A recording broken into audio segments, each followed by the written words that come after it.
Hello, Bob Rietfeld here, preaching and teaching minister of the Spring Hill Christian Church of rural Ocklawackney, Georgia. And welcome to another lesson on New Testament survey. And today we're going to be talking about the very short book of Philemon. There's some little bit of information that I want to share with you, just kind of gives you a little bit of an outline, some general information of this book.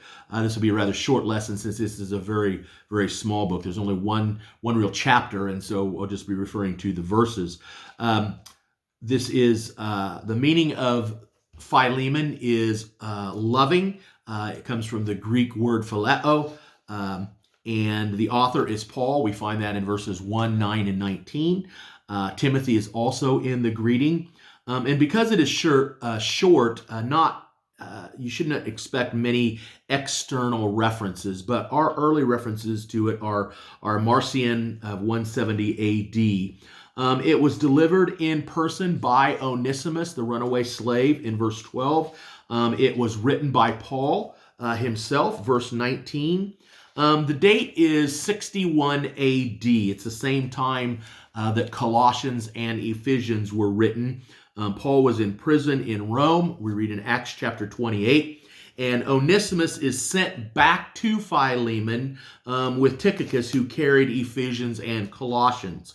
We read that in Colossians chapter 4, verse 9.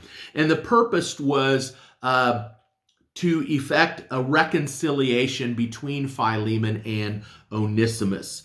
The recipient was the man Philemon, as well as Apphia, his wife, and the whole church, as we read in verse 2. Apparently, he was a resident of Colossae. We see in Colossians 4, 19 and 17. Verse 19 tells us that he was a convert of Paul.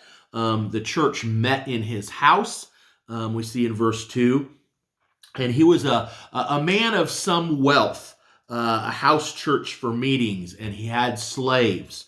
And the key word or idea of this letter is forgiveness. The key verse being verse 17. If you regard me as a partner, accept him as you would me. Again, key concepts would be forgiveness, a Christian's reaction to social problems. Christianity changes things through infiltration. Philemon gives us an insight into the early social and domestic life and how Christianity operates within that framework. The gospel overcomes social problems. It also shows us the kindly heart of Paul, a man who has sympathy for a man with a bad record. Christians are the greatest infiltrates the world has ever known. They influence from inside out, not by frontal attack. And as far as the context, Christianity changes things. Onesimus became a Christian and was sorry for the wrong he did in leaving Philemon. The master was under no obligation to accept a slave, but now they are brothers in the Lord, not just master and slave.